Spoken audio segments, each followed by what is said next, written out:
Hello, everyone. It is 1 o'clock, so we will get started.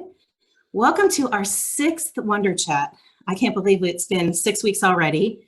I have to be honest, I'm going to miss seeing y'all on these Friday afternoons during this quick pause. But anyway, I'm so glad you're here. Welcome back to those who have joined us before. Welcome to those who are new to us. We're glad you could join us today.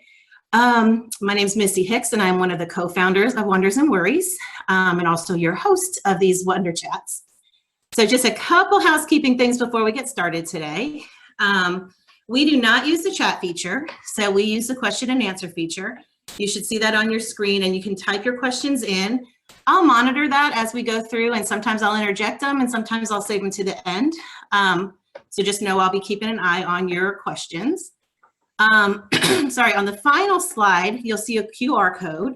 If you put your camera up to that, it'll link you to our evaluation. If you submit your evaluation, then you'll get an email back with your certificate.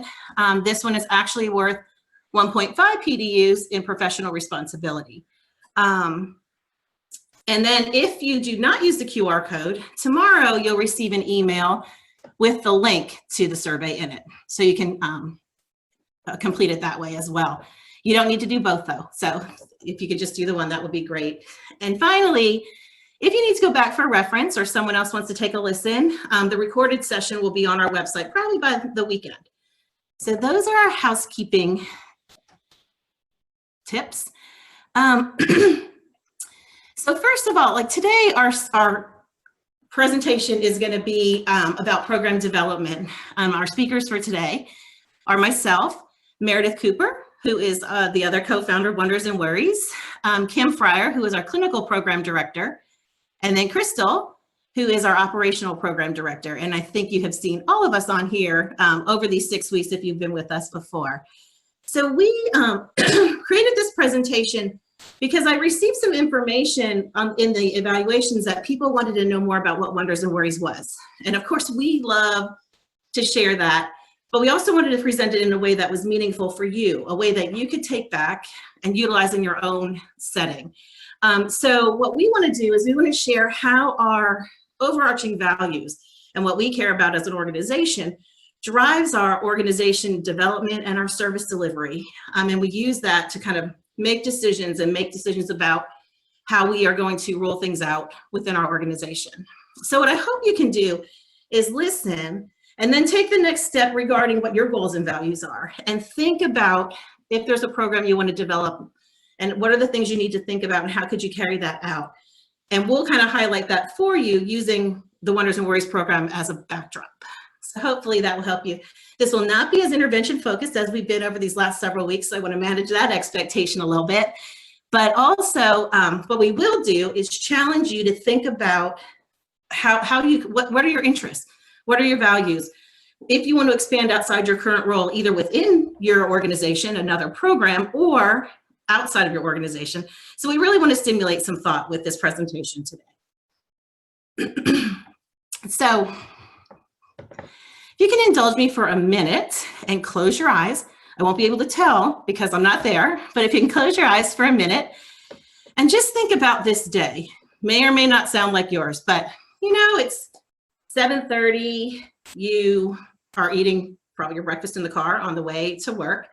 You park, you get to the parking garage, you cross over into the hospital. You run to the clinic for maybe Susie's first access of her portacath. Then after that, 9:30-ish, you're kind of hot, sweaty, had been running around. Then you go into an LP, mid-procedure, right? And the child is crying, the doctor's annoyed, but you work through it, and the child tolerates it with anesthesia. Then next, 10 o'clock, you go to do medical play with Bobby. 11 o'clock, end of life preparation with Sue. Then you go, it's been a hard morning so far, busy, rushy, lots going on. You go to the toy closet, cry with the chaplain, so you're in there. 1 o'clock, rounds, charting, you're writing your notes, typing your notes while you're listening. 2 o'clock, oops, yep, got to go downstairs, special event in the atrium. Then you go 3 o'clock rounds the clinic, toys to different people, You finish up charting. All of a sudden it's 4:25 and you get paged for a new diagnosis teaching.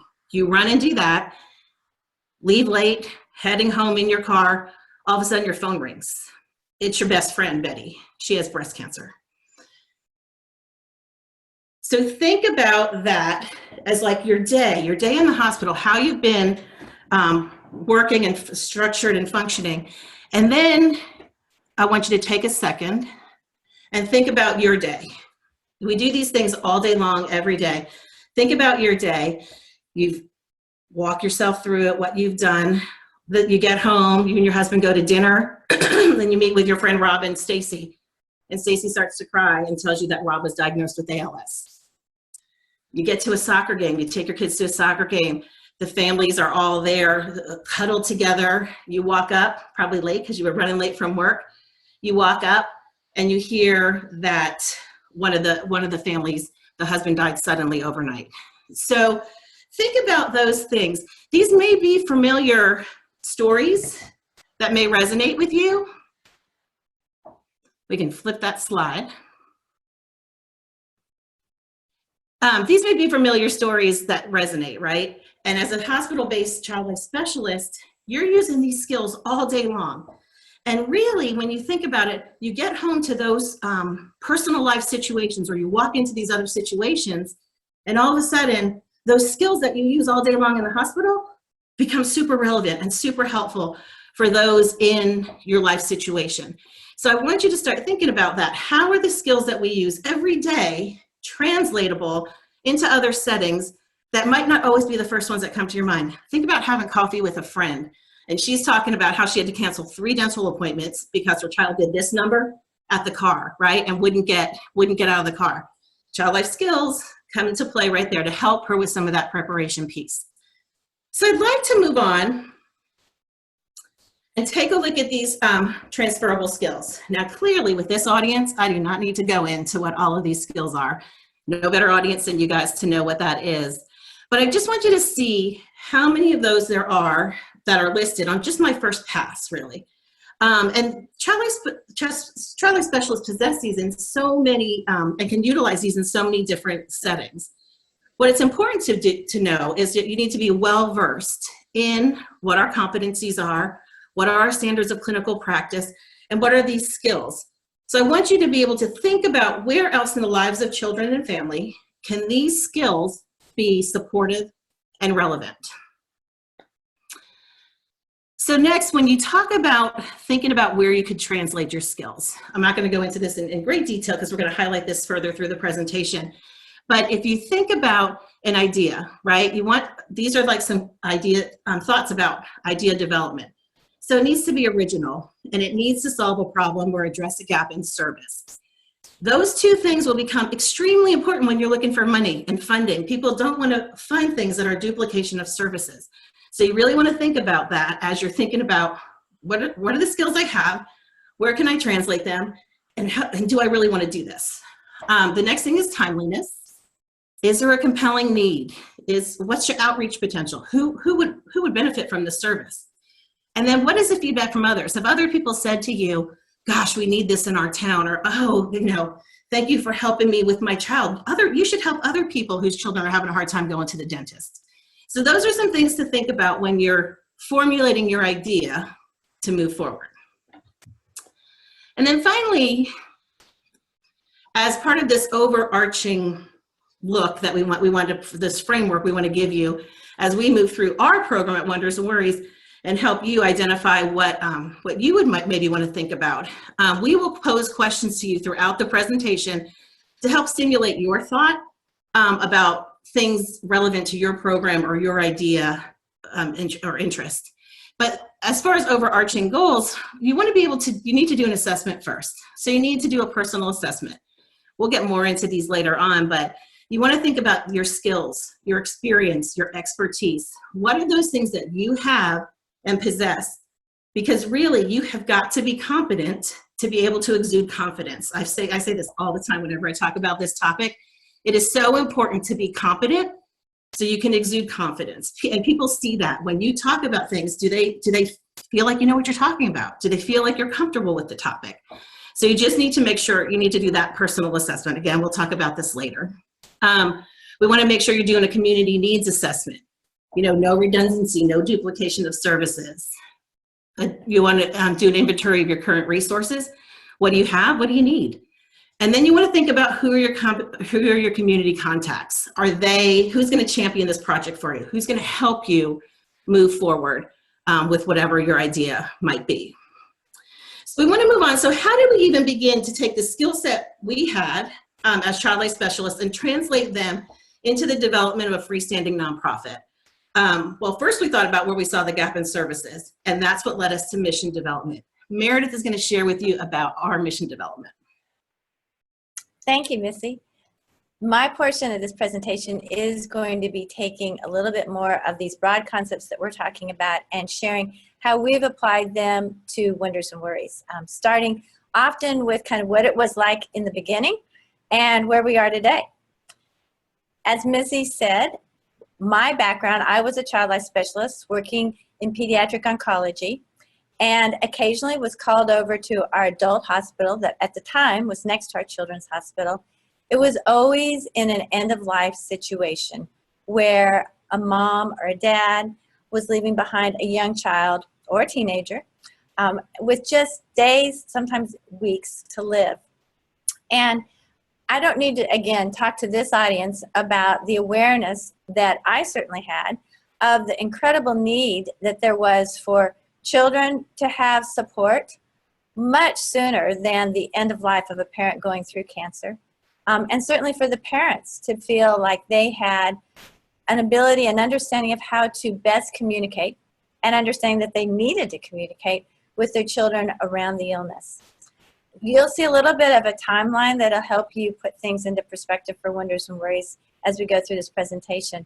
But suffice it to say now that Missy moved to Austin and that she had had a similar experience working with pediatric oncology, becoming aware of the need of support for children when it was their parent with a serious illness.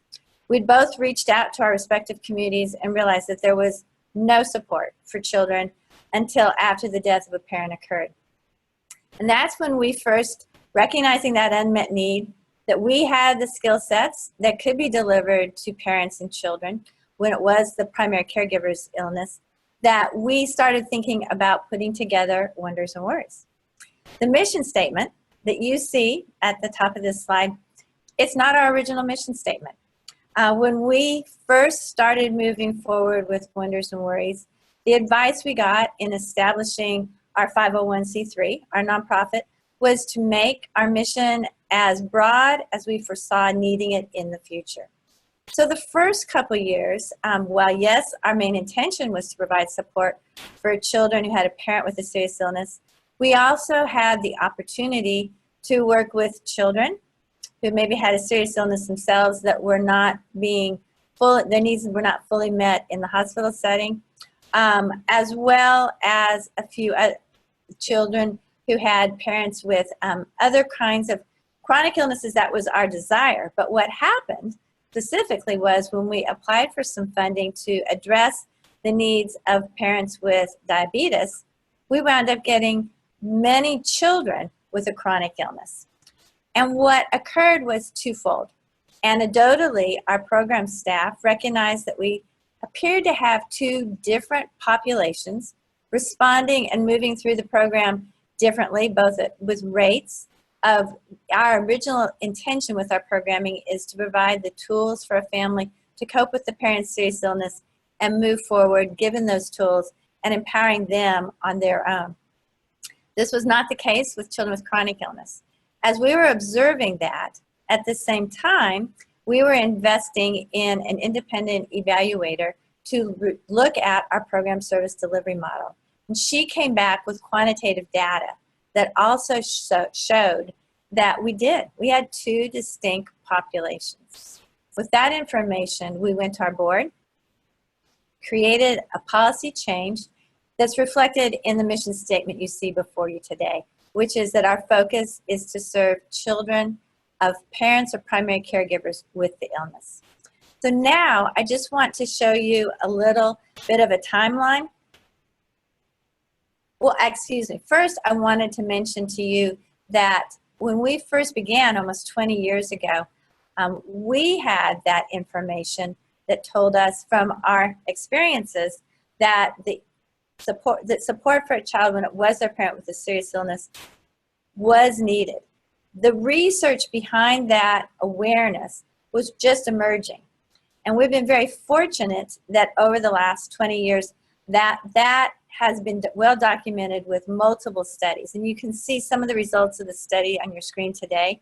Again, we're not going to go into that. If you want to read more, that is on our website under the professional page, and you can look at that.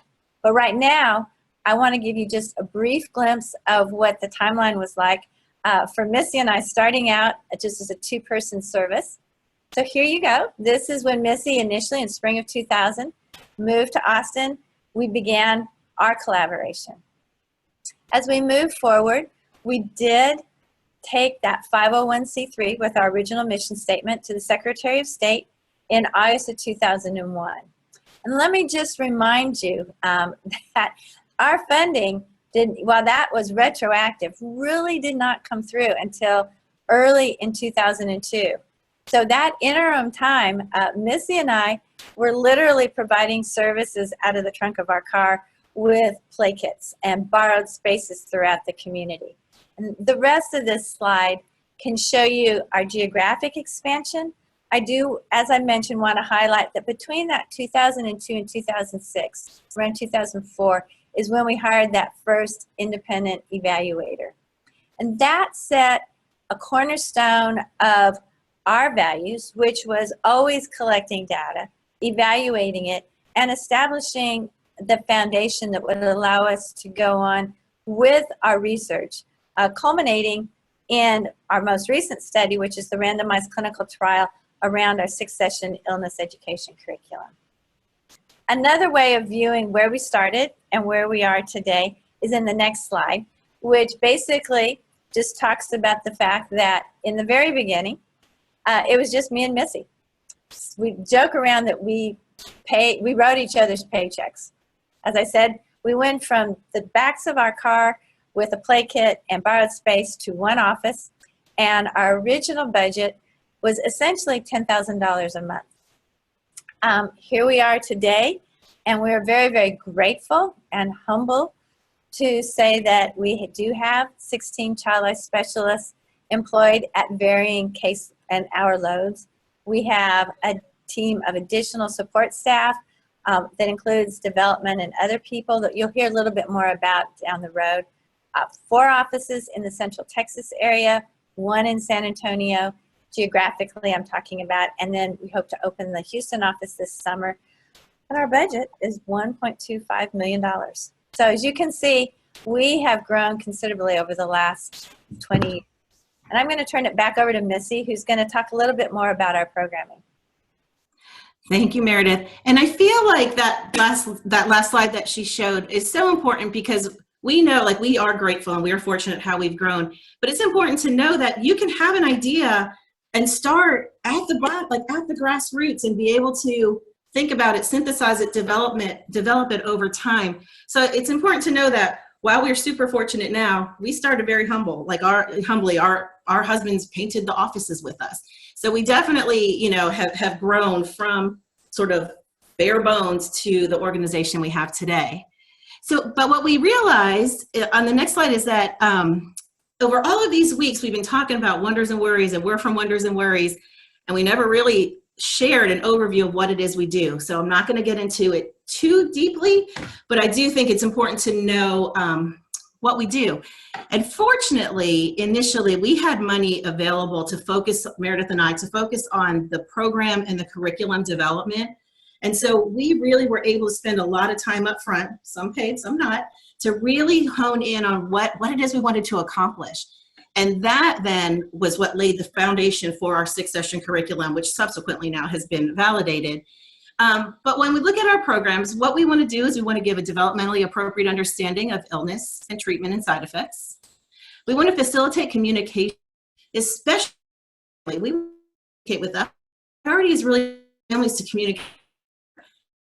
We want to identify and support individual coping skills that the children can use over time. When I think about our program, I think it being proactive, preventative, and a focus on strengths. So how we deliver that is we use credentialed staff. We absolutely love and use volunteers, but we always have credentialed staff deliver the therapeutic content. We firmly believe about not charging families. That's sort of our philosophy there at our organization, because we feel like families coping with an adult's illness already have so many financial concerns, and we don't want that to be an additional barrier. So that's why we do not charge our families. We deliver services individually, in group. We do parent consultation, and where we deliver services is primarily our offices. When Meredith and I started out, we did a lot in schools. We still do some work in schools. We did a lot of home-based intervention. Now we do some. We have really some specific guidelines surrounding when we'll do a home visit versus an office visit, and make really good decisions for the family. So as we move into the rest of this, I want to talk about how you can utilize this in your own environment, right? With our backdrop. So the way we have it framed is we want to talk about what are our values at Wonders and Worries? What did we care about? And then how did we align that with program development? Always checking back to be sure that the things that we're developing really are what are most important to us. So for us, the values that we're going to address today will be professional responsibility, collaboration, data collection, measurement, and evaluation, innovation and thought leadership, and sustainability.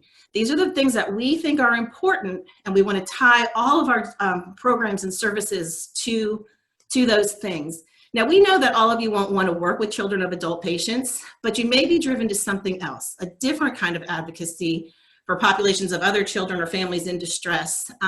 And so hopefully you can use this as a roadmap to think about what your values are and how would you align those, and what are those pieces of the puzzle you want to put together as you think about what your mission will be and what do you care about and how are you going to match that and align that.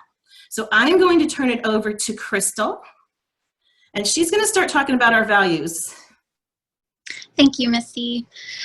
So the first value, as Missy said, that we are going to talk about is professional responsibility. And this is a really important one when we think about the scope of child life and our ethical obligations to children and families. I love the quote that Missy said of, in order to be confident, we have to be competent. And so we want to be practicing in a way that's consistent with how we've been trained. And so one of the first bullets that I have here is on scope of practice. And at Wonders and Worries, we operate from the child life specialist theory and practice, which is kind of confusing because several of us have multiple licenses. And so I have my LPC and my registration in play therapy. Meredith has her LPC. Kim has her national certification in counseling.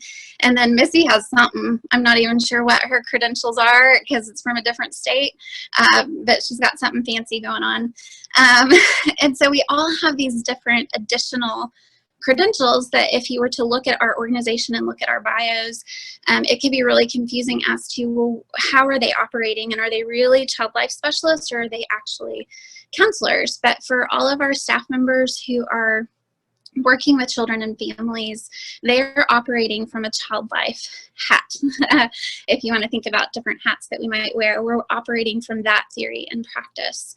And one of the ways that we stay grounded in that, as Missy talked about, is we really focus on the preventative nature of what we do as child life specialists. We really want to prevent distress wherever it's possible. So Meredith talked about the scenario where when she was working at the Children's Hospital and we get consulted for adult clients, it was usually at end of life. Well, in our framework, we work really hard to get kids as soon as possible. So as soon as a diagnosis is happening, we would love to meet with them. And so we train our referring professionals who are sending us referrals. We train our parents to be able to think as proactively as possible to get kids to us as quickly as possible so we can focus on that preventative framework.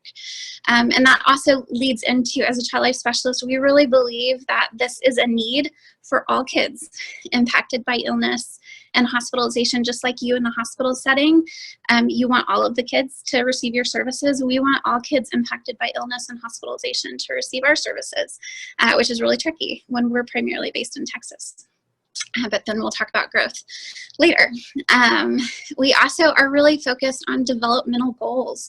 So in our work with kids, we are focused on how is your parent's illness affecting you developmentally? Who are you talking to about this? Are you talking to your friends? Are you not talking to them? Why? How is this impacting school? You're a teenager and you just got your license, but now you're carting around your younger siblings, and that really sucks. Or you just started the soccer team and dad was going to be your coach, but now he has an illness and he can't do that. And so we're focused on that developmental framework. And so that is consistent to what you guys do in the hospital setting for those of y'all that work there. But it can look, when you look at your hospital day and you look at our day, it's the same but different. And so we have those similar values and goals. As hospital-based child life specialists, we have different developmental goals that we're operating from. But the way that we do things looks different. So we're in a community-based setting and we're appointment-based. So that's different. That's weird. That changes our capacity and our flow. For me, as a child life specialist, if I am seeing a child, seeing a family, but I call in sick, I don't say, hey, Kim, you take that kid. Whereas like if I were in the hospital and somebody was covering my pager, somebody would swoop in and care for that kiddo that day. And so there's more consistency in the relationships, and yet what we're doing is the same. So hopefully that helps. When you see some of the things that look different, you can still say, oh, but they're still operating from that clinical framework. In terms of design and structure, we do have a playroom design that incorporates both child life and counseling practice. And so we love Gary Landreth. He's awesome.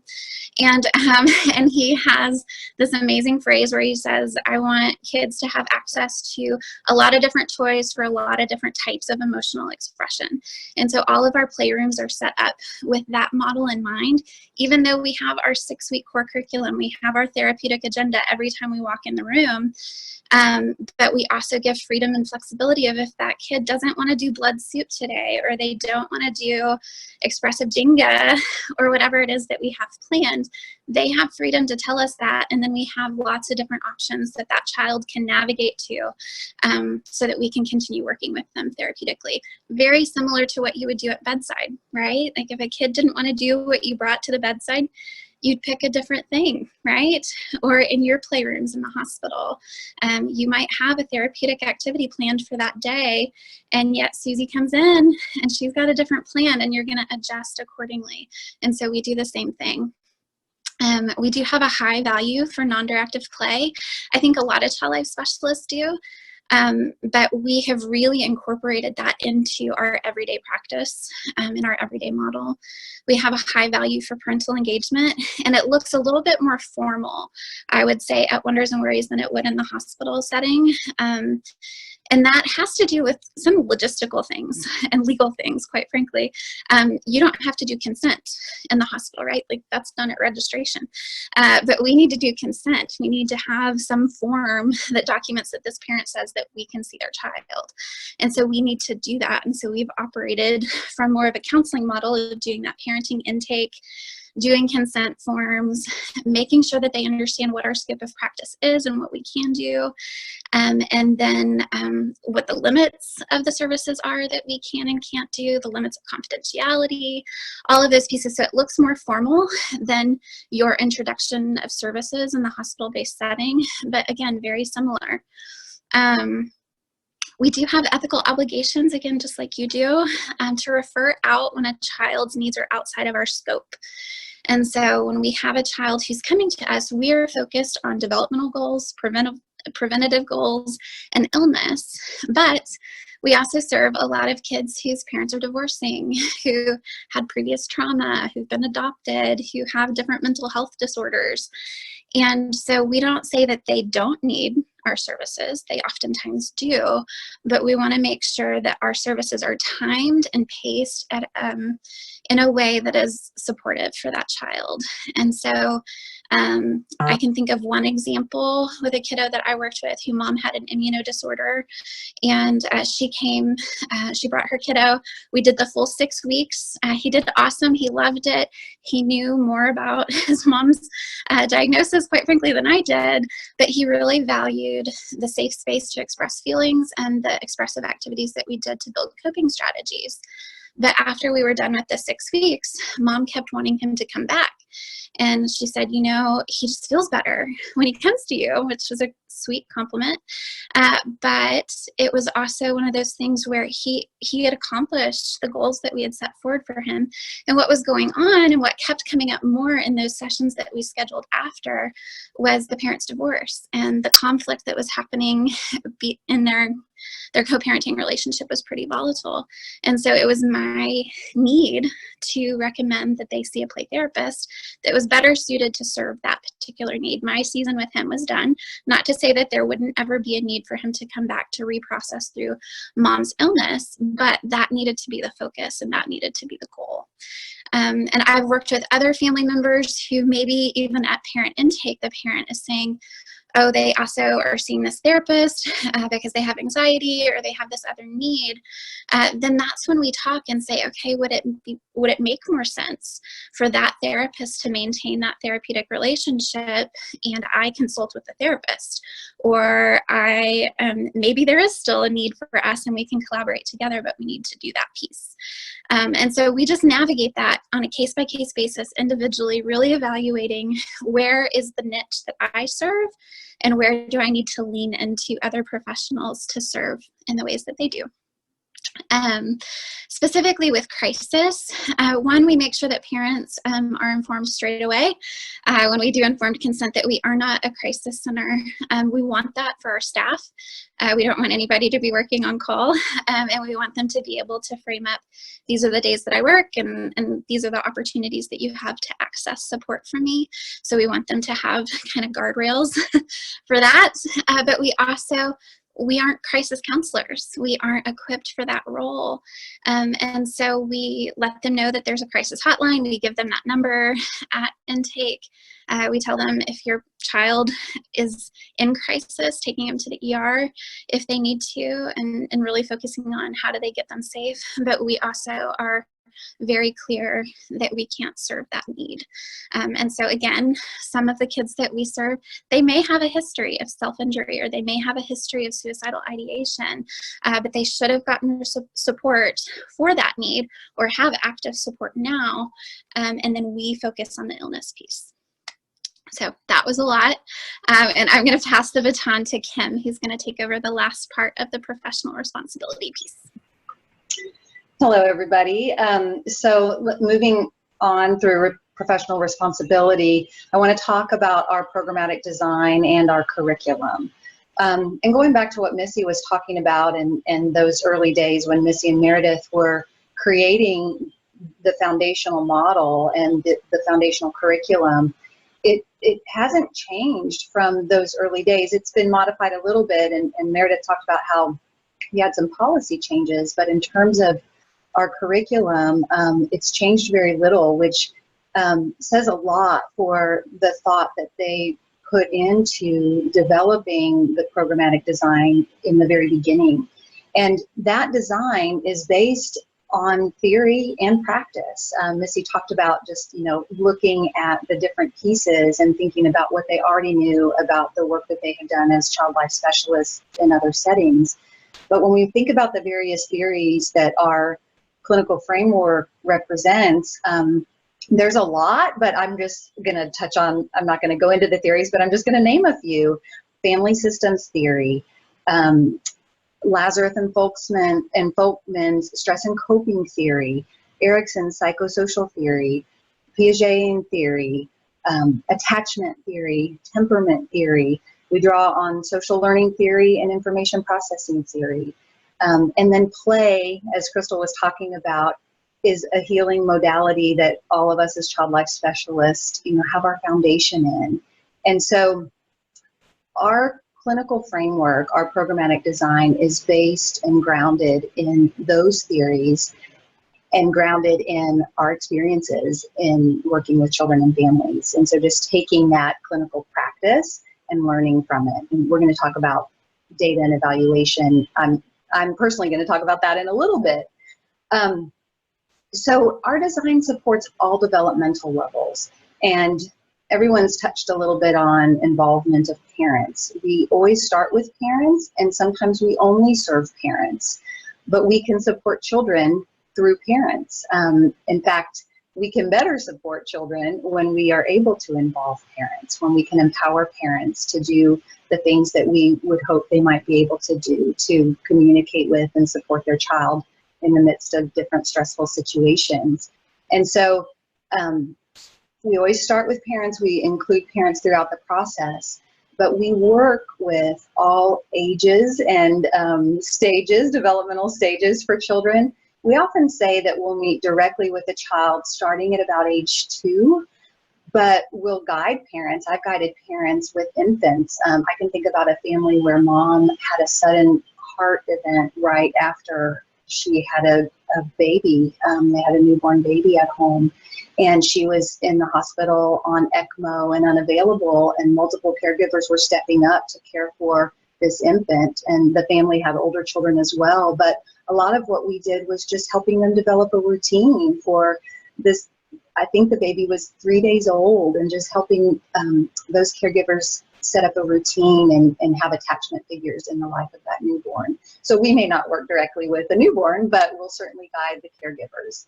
And then we will start working and meeting directly with children as young as 2, but it's usually about age 3 all the way through.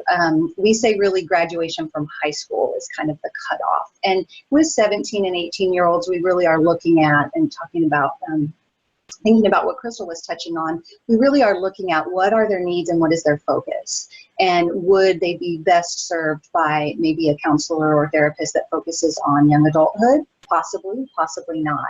If we can hone in on helping them understand the illness and express their feelings and build those healthy coping tools, then we will absolutely do that with 17 and 18-year-olds. And then our design supports being able to reconnect throughout the developmental just process for a child and teen. And I didn't touch on with development, we work, we're very comfortable working with children with special needs, children who are gifted, children on the spectrum, children who, may be deaf, may have sensory needs, just all of those different things. And so our programmatic design includes being able to support children one-on-one. We might have individual sessions. We might meet with siblings together if we assess that that can work well.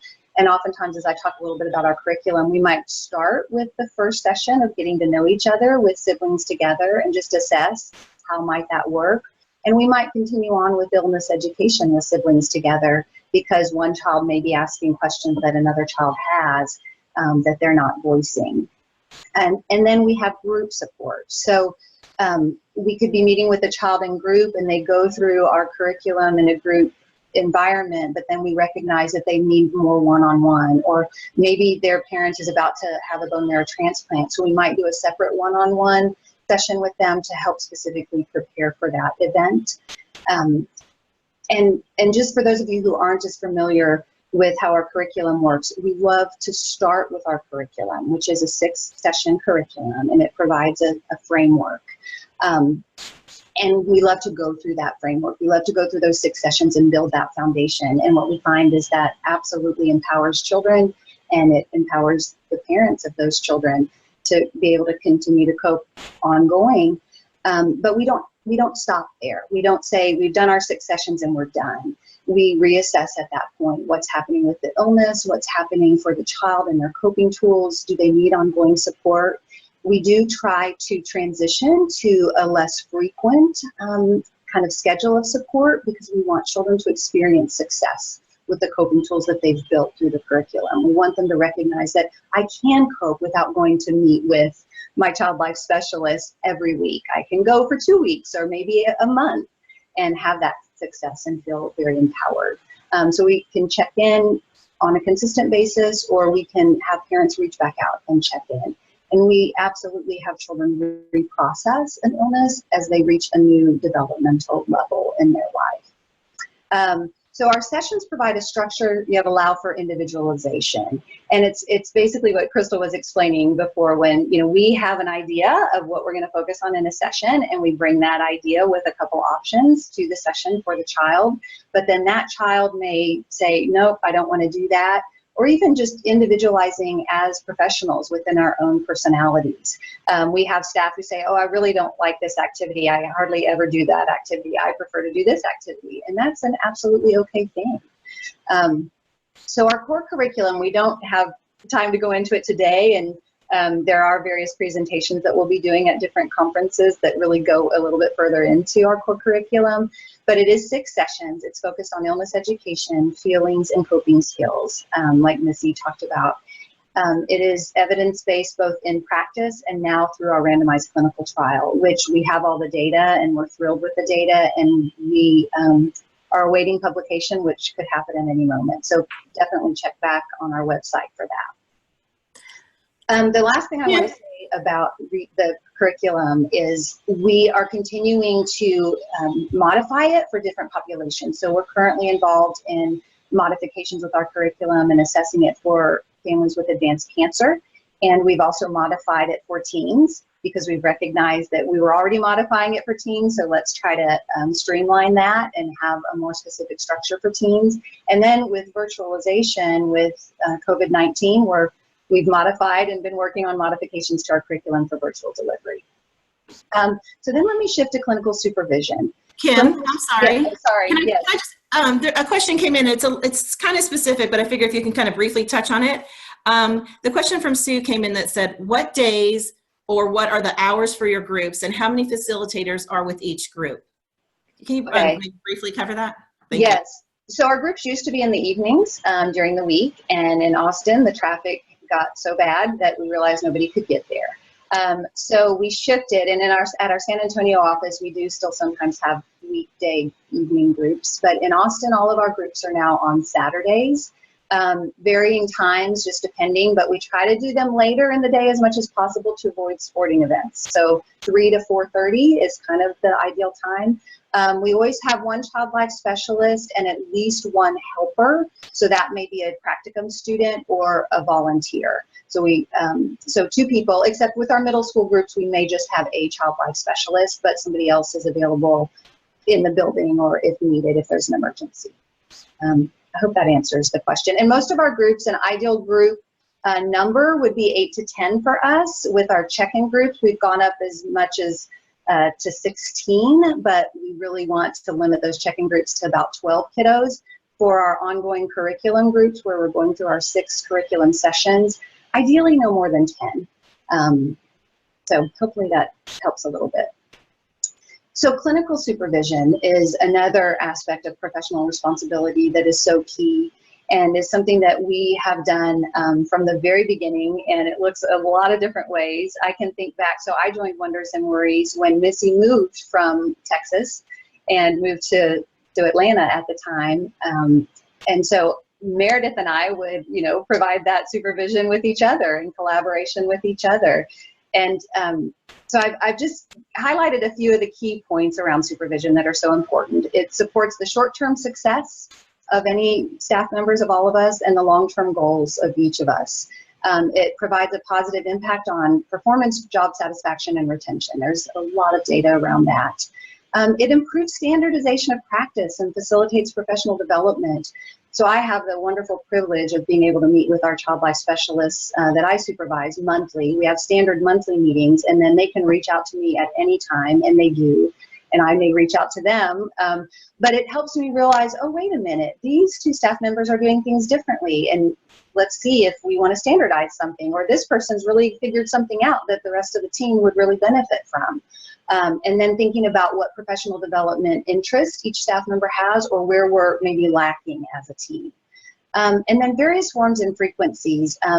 We have group supervision. We've at different times sought out supervisors outside of Wonders and Worries on a regular basis. And very recently, Crystal, Meredith, and I were meeting with a a highly respected and valued clinician in our field, and she was providing supervision to us. There's never a time that I can imagine that supervision would not be beneficial, or we can say we're done with that. It can be peer-to-peer, supervisor to supervisee. Scheduled supervision is very valuable and provides a structure, but then for people to just have that open relationship and ability to just say, I need some help. And I'm going to end with just a quote. This was yesterday in our, with virtual support, we've been checking in more frequently with our program team, and our practicum student was on our call yesterday, and this is what she said, and to me it is just so affirming to how we've approached learning throughout at Wonders and Worries. She said, this is the first Child Life team that I have been a part of where you guys truly have exemplified what being a lifelong learner is. You are all so humble and lack a sense of pride in that you don't know everything, and you are so willing to learn from each other and ask for help. You have truly shown a genuineness and that you want to learn from each other and grow. And so she's learned from us, and what an incredible compliment and honor. So I will pass this to Meredith. Oh, sorry, before I do that, I forgot about our question. So Missy and Meredith had both talked about, we want you each to step through and think about for yourselves. So we've created some questions that you can just, you can think on as you go forward. And so, knowledge and expertise needed. Do you believe in the program and have enthusiasm for it? How might you market or sell yourself for the brand? And how might you implement your idea? What is needed to be able to deliver the program? And now I will pass it on. And Meredith, before you start, I'd like to just share with the group that we, these questions that we have in this presentation, we are going to type up on a worksheet that will be posted with the recording, and it'll just sort of be a self-reflection type of worksheet, but you'll have access to that. Sorry, go ahead. Well, that was good. I'm glad you paused for a minute. I don't know about all of you, but that's a lot of information. I'm a little overwhelmed. When I stop and listen to everybody and everything and where we've come, it's overwhelming to me. And I get the job of being able to just reflect back to where we started. And especially with this collaboration piece, you'll see the initial part in the beginning. And two of the things that resonated with me as I thought about sharing with you this section was the passion that we talked about initially, that Missy and I had to move this unmet need forward, along with that confidence in our skills, because the first step we had to take when it was just the two of us, and we often laugh about was the chicken before the egg, but there was really three things that kind of had to happen essentially at the same time. Creating the awareness, and simply for our population, a lot of people 20 years ago and to this day don't think about children needing support when it is their parent. The good news is once you capture someone's attention and they listen, it makes sense. They go, yeah, I just never thought about it. So creating that awareness that there is a need that's going unmet is really one of the very first steps. And second in this bullet around what we initially did was development, which simply means finding funding. There's a lot more behind development than just finding money, and you'll hear a little bit more about that in the sustainability section. But somehow Missy and I needed to find the money to move forward. And again, it was just the two of us scratching out how to do a presentation and write a grant to the Livestrong Foundation. And as we referenced, we were so incredibly fortunate that we got the funding essentially that went for 18 months. So for that first year and a half, of course, as money was dwindling, we had to be thinking about making more money, but we were able to focus on our program and put those pieces in place, as Kim referenced, that formed a cornerstone of the organization today.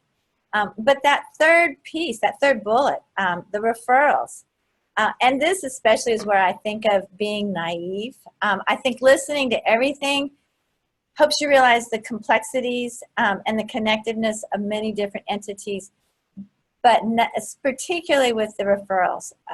For myself, I think of that phrase, if you build it, they will come. And that was not really the case. As naive as I was, I thought if we create this wonderful organization that offers free support for children and parents when they have a serious illness with the caregiver, primary caregiver, I thought we would just have more clients walking in the door than we could possibly imagine. What we found out, of course, is that collaborating piece. Initially, we realized that most of the referrals we did get were through school teachers and school counselors. They were the ones that, as I say, were in the trenches, seeing those children who maybe were getting along with their peers before the summer and when school ended, and now they come back and they're not getting along with their peers, or they've regressed academically. And when the teacher or the school counselor explored what was going on in the family, they discovered that it was mom or dad with a serious illness. They became a primary referral source for us. And again, going back 20 years, many of the medical entities in Austin did not ask their patients if they had children in their home. So the medical entities that have become such a strong partner with us today were not initially even collecting the data to know if there was a child in the home. Moving forward, it has gotten much more complex, and I want to say that the collaborations that we have established in the community have formed a cornerstone that allows us to grow beyond even the clinical expertise that we feel like we have established here in Austin for that vision of wanting to serve all children who need support when it is their parent with a serious illness across North America. The referrals have grown, and I want to backtrack for just a second to what Crystal said, because it is very much a two-way street. We need to become known and valued as delivering a competent service within the school districts around Austin so that we can get those referrals, similar with the medical entities.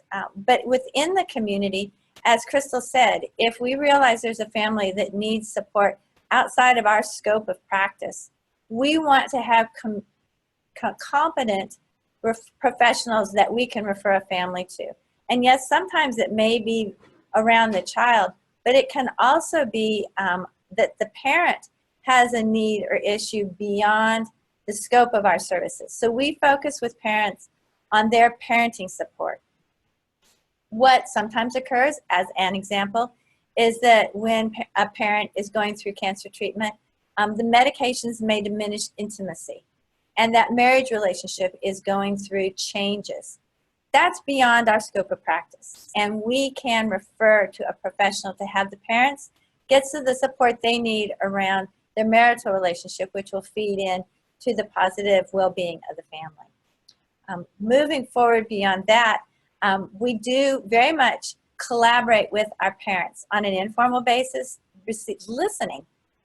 Listening is so important, to hear what parents are saying, what they need, what kind of feedback they're giving.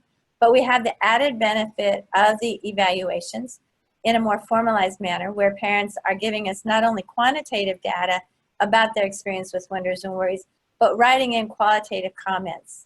And again, just reflecting back on our history, some of the early comments in our quantitative evaluations, and those comments reflected that the parents wanted more engagement. They wanted more information, and that has helped direct our programming and our practice today. We'll talk a little bit more about community stakeholders, as I said, the referring professionals, the school teachers, the school counselors, but our other partners. In particular, we established a strong partnership with the UT School of Social Work, and they have become our research partner, which again has provided a cornerstone for us to expand our services with the backing of the research, as Kim spoke about. We're really excited, looking forward to the randomized clinical trial publication. All of this feeds into development. I would be remiss if I didn't explain that. We have recognized that many of our significant funders are people who value our services, specifically some of the medical entities, where hearing that positive feedback from parents, understanding what our service delivery is, knowing that it's helping improve the well-being not only of their patient but of the patient's family, they in turn want to put their funding behind us. So it's very much a relationship that has grown across the domains and has been very interconnected. Now I want to flip to just one more slide. As we mentioned, I don't want to just talk about what we're doing, but have you reflect, as you think about potential ideas, how this might pertain to you.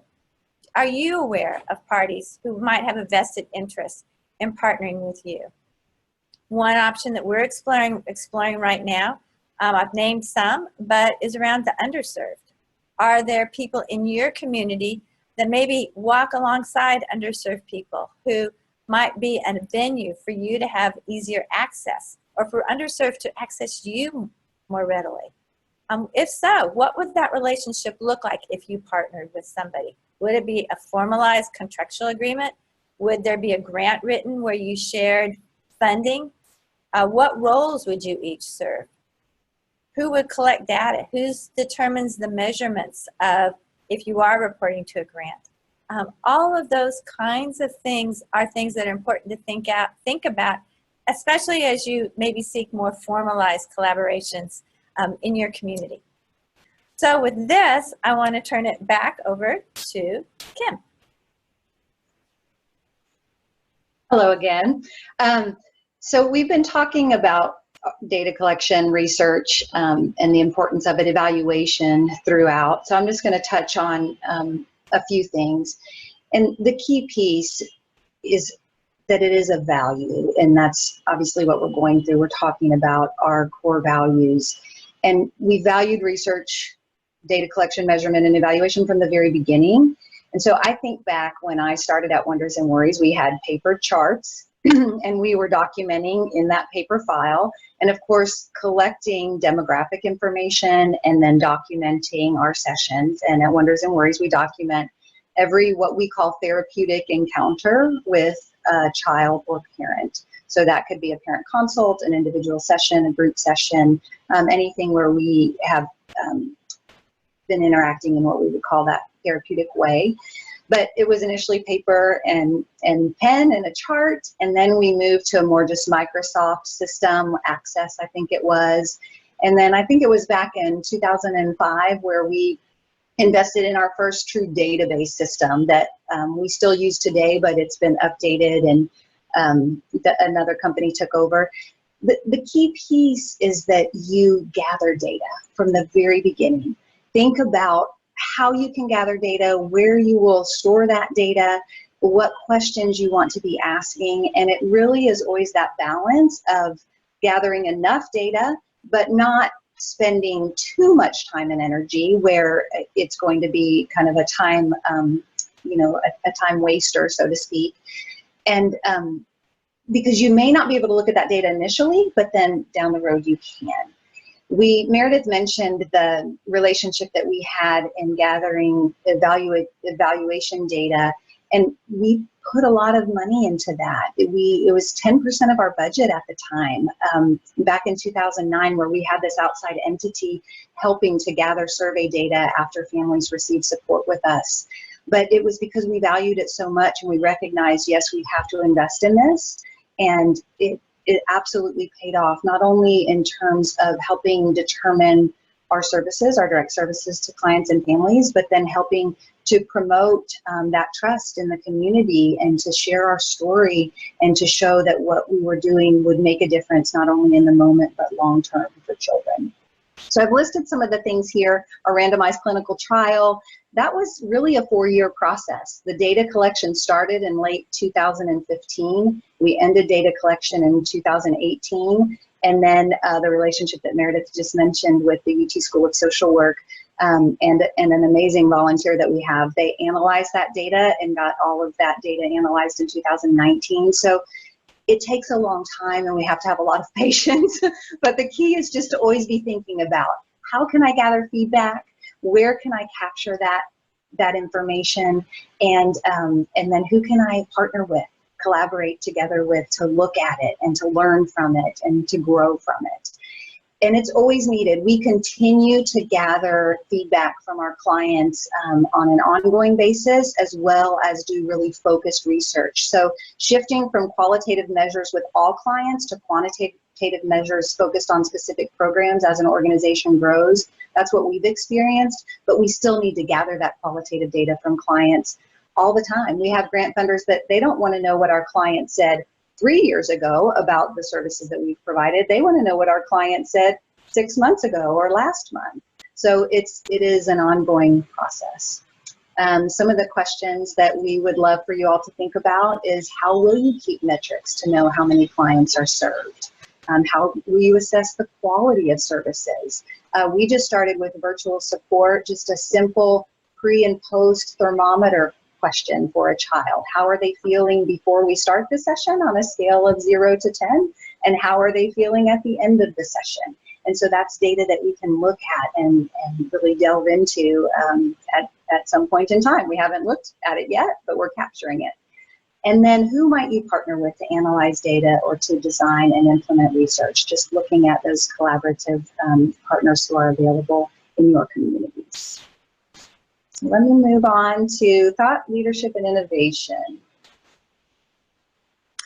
Thanks, Kim. So I'm going to talk for a few minutes about this particular value that we have at Wonders and Worries. And this has really been at the heartbeat of Wonders and Worries from the beginning. If you think about how Meredith and Missy started, they really saw a need that was not being served, and they had a creative solution for serving it, and they went for it. And so that's really what thought leadership and innovation is about, is not allowing specific confines and restrictions stop you when it comes to advocating for something that you believe in, something that you believe that you can serve.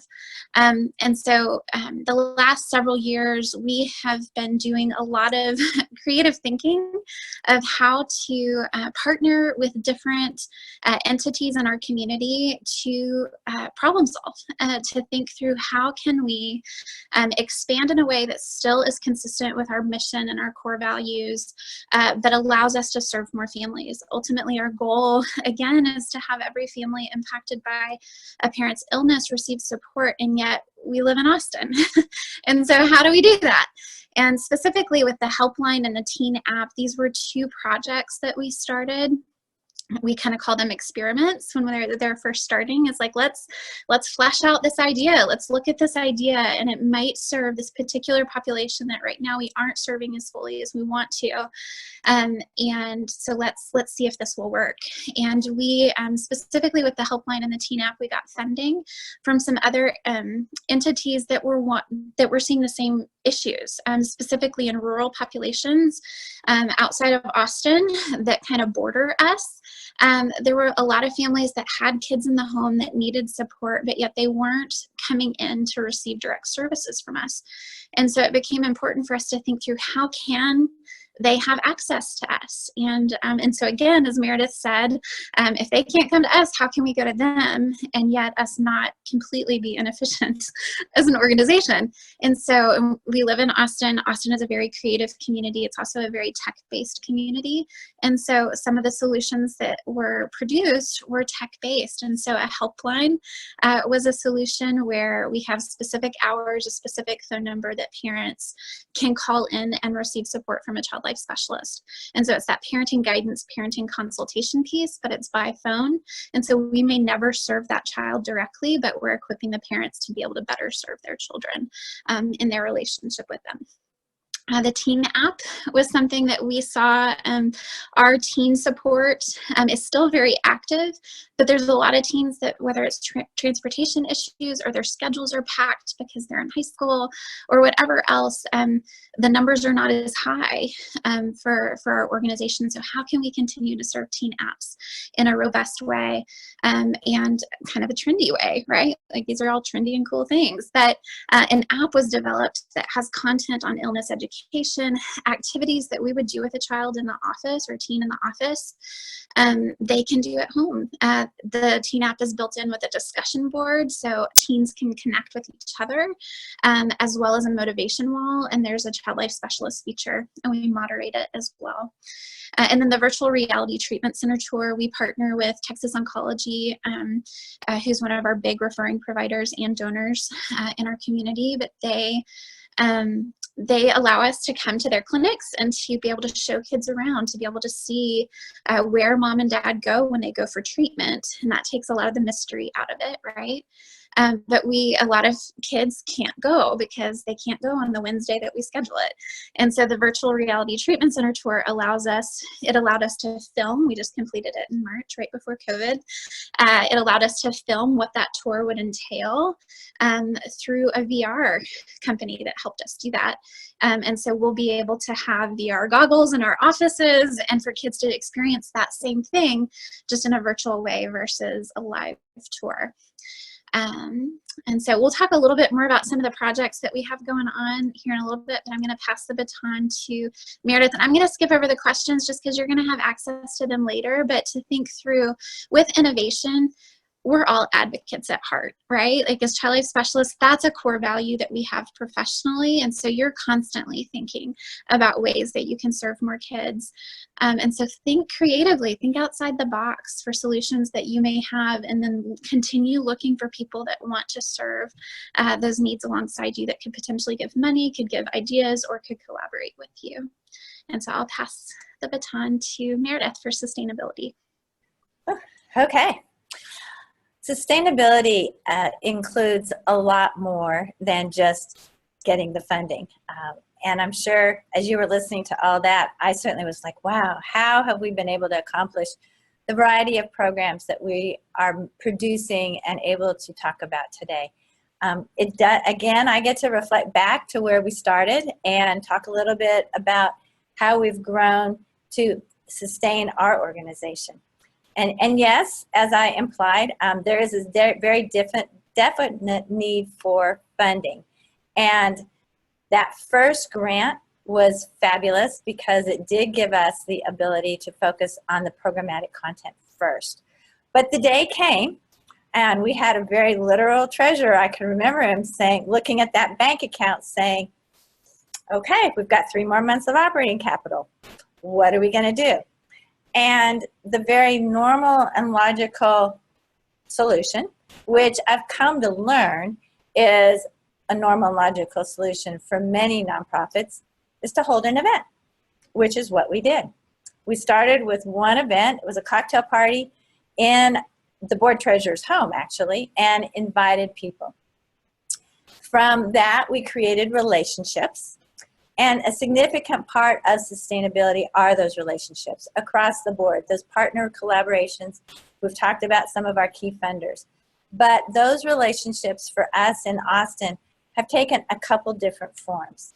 We did grow that event, and I will say to you that we have 3 events, 2 that are of significant influence to our budget. They can bring in more than 50% of our budget.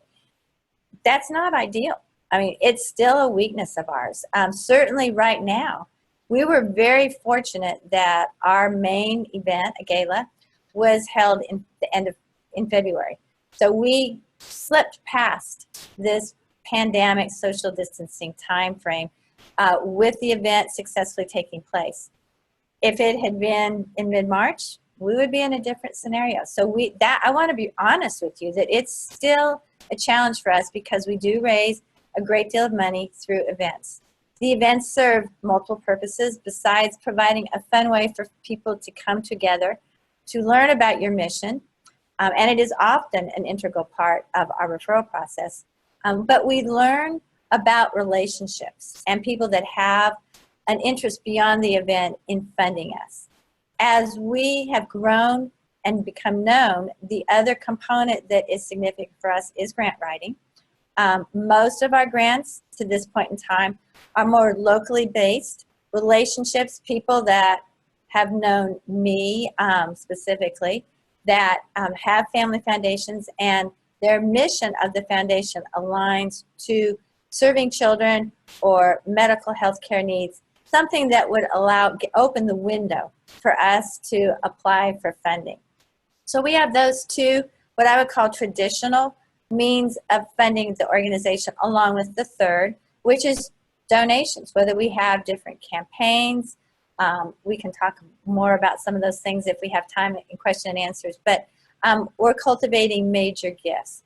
So think about those three components for a moment, and I'm going to save that last one, which is the revenue streams, till I finish talking about that other bullet, which is some of the culture and the personnel that has transpired over the last several years to allow us to focus on the sustainability.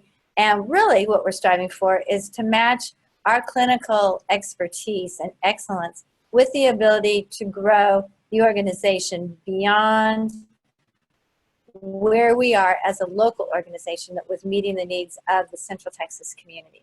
And a couple things I think have really come to the limelight, and part of that is the culture. Kim captured perfectly the practicum student. I didn't know that was coming, but the sense of professional support and growth. It is a very humble organization in the sense that we are frank with each other in our meetings, what our skill sets are, and where we need additional expertise. Couple that with the environment of trial and error. We are not afraid at this point to try something, see if it works, evaluate quickly, and pivot if it's not working. An example of didn't work well was we went into a cancer treatment center thinking that if we had a child life specialist in place at designated hours during a week, that we would get parent consultations. We tried that for 3 months. The medical entity publicized it well with their clients, their patients, as well as their staff, and we didn't get the calls to justify keeping a child life specialist there. So it was every month to 6 weeks of evaluation, pivot, and move on to something else, recognizing it didn't work.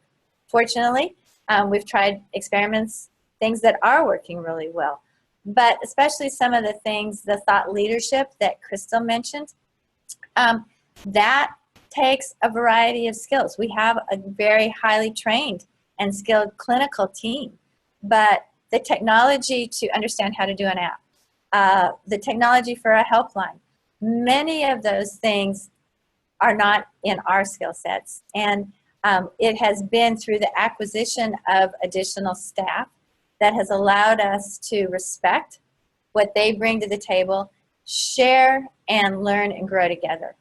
And I guess one of the final things that I actually want to come back before I do that to the revenue streams. So that ties into our financial sustainability in the sense that the first three are the traditional realms of the nonprofit world as far as how you bring in funding. And of course, it's intimately tied, as I said, with the relationship that you develop and the collaborations in the community across the board, all the way from parents down to your medical entities, the school teachers, and the businesses that you serve, and their employees who are maybe receiving your services. But we also have a goal at Wonders and Worries of bringing in our own income. That's what revenue streams mean. And as we started thinking about how we could generate our own income, we wanted to stay aligned with our mission. So we're not going down tangents. We're not opening a restaurant or a retail store. We are offering opportunities that we feel fit well with our mission. And we'll talk a little bit more about that potentially down the road. But right now, the other thing I wanted to just, two points. One, the varied skill sets and bringing in marketing expertise. Probably the biggest shift was, as people have said, I was the executive director really for 15 years. But when we reached that point where we realized we wanted to move beyond a Central Texas nonprofit, I knew that I didn't have the skill sets to be that. My passion is that program development and expansion. But figuring out how to provide health insurance for all of our growing employees, it's not my skill set, it's not my passion. And so we also underwent a leadership change. For those of you who may be contemplating or involved with nonprofits, to know to do a leadership change can often be challenging, particularly when it is one of the founders that may be shifting into a different role. And again, thanks to the wonderful culture we had of acceptance, open communication, realization of varied skill sets, and also humility, I'm pleased to say that we were able to move through that successfully 3 years ago. And Alex Gabby, who is our executive director, comes from that business background.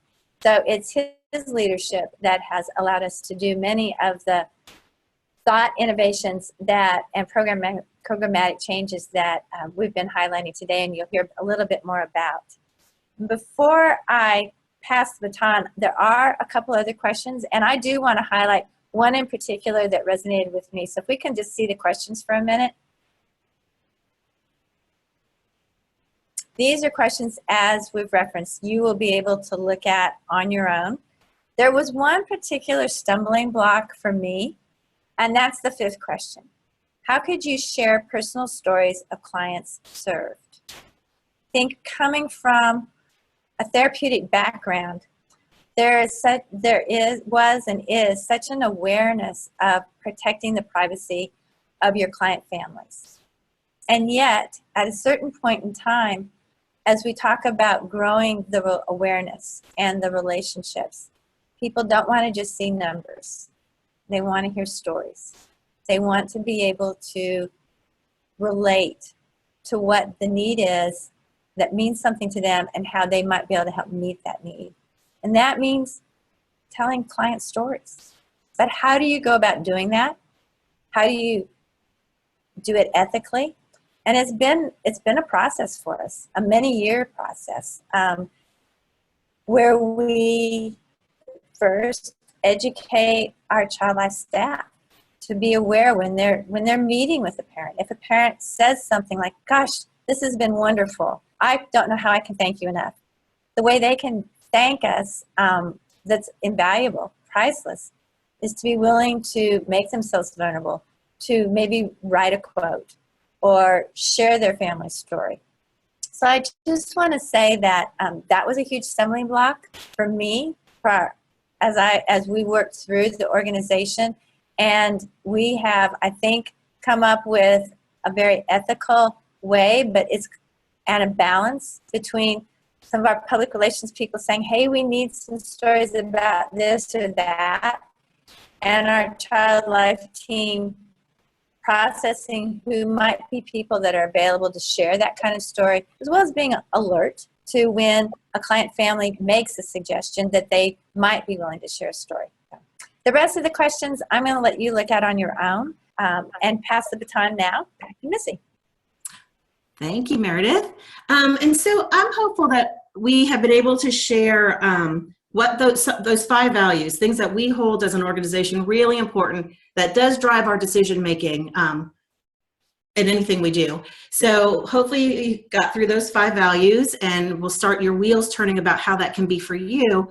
But just wanted to share just a little bit more about sort of a priority of ours. And one of the priorities we have is shining a light on the importance of this population. You know, it has grown since Meredith and I started.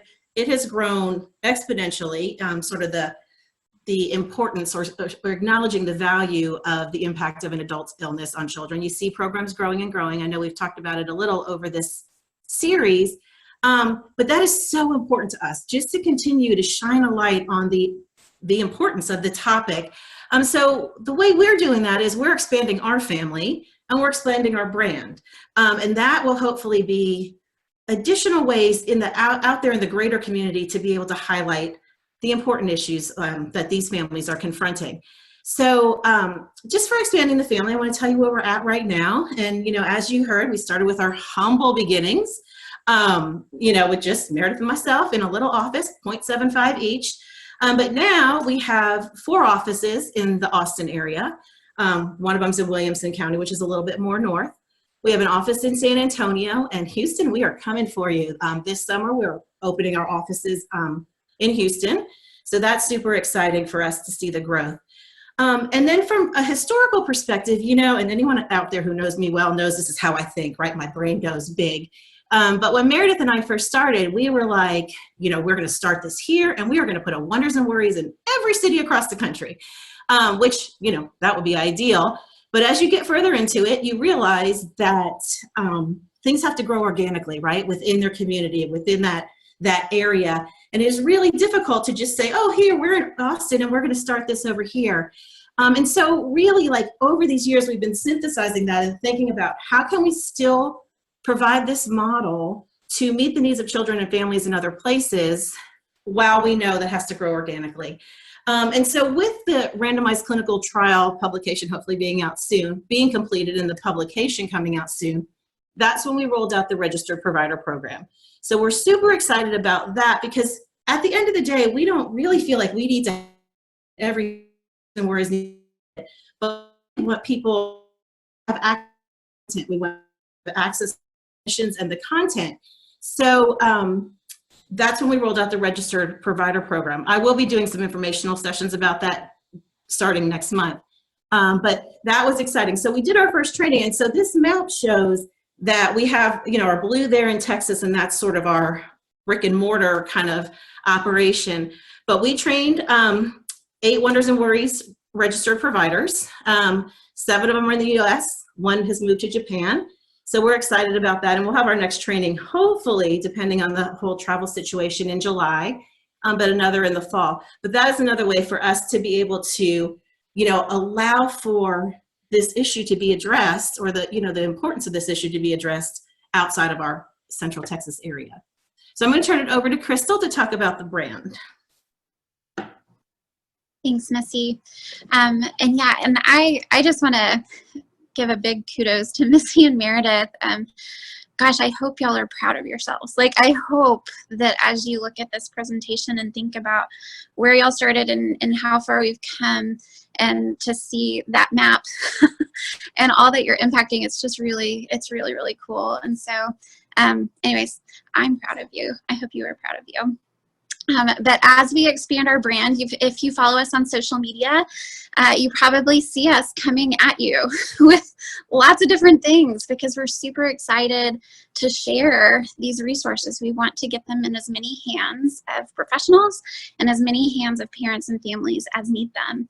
And so please follow us on social media if you haven't already, and do let Missy know if you want to be on her email list to stay on top of new developments that we have, because we will continue to dream and we will continue to push and advocate for the ways that we can that stay consistent to what our goals are organizationally. I've already highlighted a couple of these, specifically the teen app, the helpline, and the virtual reality treatment center tour, but I did want to highlight a couple others, specifically our parent education videos. That was a project that we started this past summer.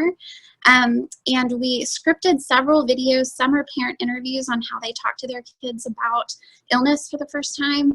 And then some are our illness education, our session 2 for our 6-week curriculum on how we do illness education with our Wonders and Worries jar and blood soup and the port doll and all of that.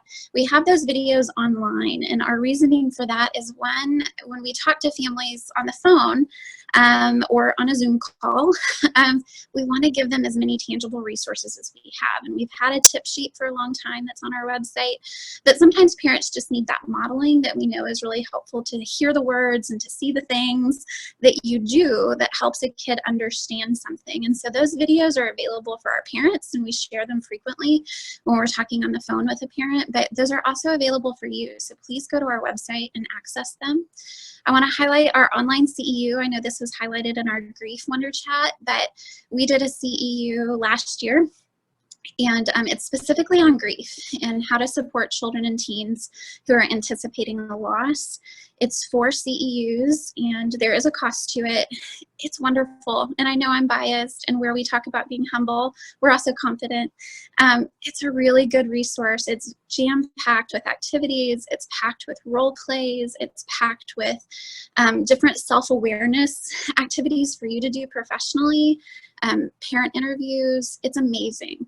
And so it's definitely worth your dollar, and you get great CEU credit for it as well. And that's for child life specialists, as well as it's approved for social workers in Texas.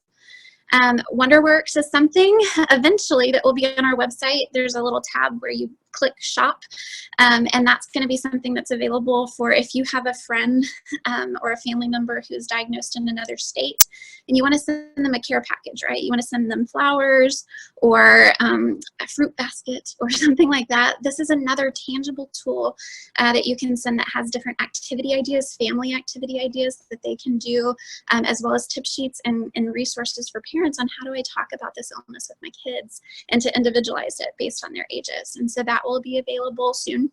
I don't know when, but soon. And then our publications, I know we already gave you the teaser for the activity book. We gave you that grief activity book that's free for download on our website. But we have another great book that's going to be coming out that has our favorites, our favorite activities that we do all the time with children and teens. And it's going to be something that you as a professional can purchase and have those awesome activities in your toolbox for the kids that you work with. And while we work with children of adult patients, a lot of those activities can be easily modified for children who are sick or for siblings who have a sibling that's sick. And then we have some books that we're trying to put out there. There's not a ton of books out there on parental illnesses, and we want more. And so we have our amazing creative team starting to work on a book series as well. So I'll stop there. I think I talked too long. No, never too long, Crystal. And so our last slide is just to give you some resources. We hope that you have started the wheels turning and you're starting to think about even developing a program within your own institution or outside, however you're thinking. But we put some resources here just so you have somewhere to go to. You know, certainly you can review this one again, but resources to think about it. ACLP position paper came out on community-based practice. So that is exciting. That's available on the ACLP website. Kathleen McHugh and I have a chapter in the second edition of the Handbook of Child Life, Dick Thompson's book, about community-based practice as well. And so that may give you some ideas as to think about. There's Child Life Beyond the Hospital. I have loved seeing more and more articles in the Bulletin Focus and now hopefully in the Journal coming up on community-based practice or different programmatic development aspects or transferring the skills into different areas. So you certainly, if you do a search there, you can find some things. And then the Community-Based Practice Committee is also working on some guidelines and standards. As I understand, we're waiting on those to get approved. But through ACLP, there'll be hopefully a resource document with guidelines and standards about expansion of practice. So hopefully those tools as well will help you as you're thinking through what's next for you or what's next for somebody else. So we appreciate you joining us today. We'll flip this slide to, we know some of you will have to drop off. Thank you for staying with us longer today. The QR code is there. There are just a couple questions. I tried to get to some while we were going through. I'm going to answer this one. I'm going to read this one, and then Meredith, maybe I think you might have some additional comments on this as well. But it says, any tips on who to contact and which organizations to collaborate with in order to receive funding? And so I was just going to start with my initial thought was, you know, in every community is different, right? So you have to know your population, you have to know what your funders care about. But a place to start, and I know it was a place where we started, was the Nonprofit Resource Center in our community. And that was a place where they have like a library of different search tools and resources to be able to start thinking about who you can approach. So that would be one thought I would have initially, is to think about checking in at the Nonprofit Resource Center in your community. I think most communities have them. Meredith, do you have anything? You are so well versed in this area. Is there anything else you would add? Maybe just a couple things. First, thinking through what are the primary vehicles in your community for funding. I'm learning that different communities have different ways of going about it. Focusing on foundations is more appropriate for some communities than others. But as Missy said, I think it's a twofold process if it's foundations, which is identifying foundations whose mission align and would be interested in receiving funding, receiving a request for funding. But what I've also come to realize is in researching the board of directors, those are the decision makers. So you've got two groups of people usually behind a foundation. You have the staff that's helping to execute and get the document to the board, but the board members are the voters. So when we're moving into a new community such as Houston, and that is predominantly the primary way we're seeking funding in that community to begin with, I've focused a lot on identifying the board members on the foundations that would perhaps be willing to accept a request of funding from us, and getting to know them, usually 2 or 3, sharing that awareness, our expertise. And sometimes that's triangulated, just reaching out to see who might know that particular person. So that's the primary way we've focused on raising funds in a community, is identifying those foundations and the influencers, the decision makers behind those foundations. Great, thank you, Meredith. And there's one more question on here that I think we can get to, and maybe Kim, if you or Crystal have something to add as well on this one. It comes from Heather. It was a little while back she asked, but any advice on a new one-person program in a hospital? The meeting to consider the program is at a standstill due to the pandemic. And I guess I can start, and then if any of y'all want to chime in. And I think, Heather, what I would do is, if you're trying to pitch it to a hospital that doesn't have child life services, you're really going to have to think through and write yourself sort of a beautiful proposal, clearly highlighting what are the skill sets that you have and what can you bring, be able to beautifully and clearly articulate that. And then also find your champions, find that one person who's going to be your champion that would even maybe have a meeting with you outside of that. So they can help you formulate your thoughts as you move forward. So that would be my initial take. Anyone else have something they want to share on that? I would play off of that champion. What we have found is that champions often emerge when they've experienced the situation themselves.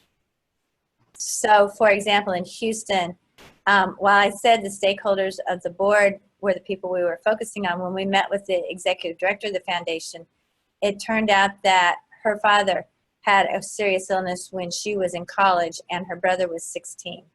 And she immediately resonated with our programming.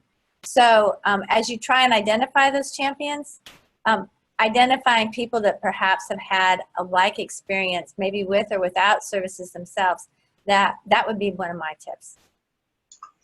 And I would add just educational resources, empowering the staff, like putting yourself in a situation where you can give them tools to better do their job that will help them understand your skill set and what you would be able to provide. Then, most of the time what happens is they're like, oh my gosh, this is great. We need more of you. We need your skill set in this environment.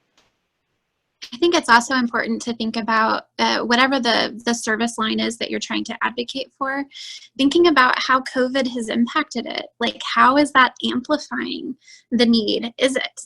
And highlighting that so that they're aware of it, and then also looking at and asking good questions. If you've already started, kind of the train is rolling, but then they've put a pause button on you because of various reasons, is asking the questions of why. Is it due to funding? Is it due to lack of buy-in? Whatever it is, because then that may help you kind of shift gears of, do I need to focus on resource development now? Like, maybe it's all the tools I need to be creating now, so that then after we shift back to normal, whatever normal is going to be, then I can push forward with more of the actual delivery. So maybe prioritizing, what do I want to advocate for during this time period?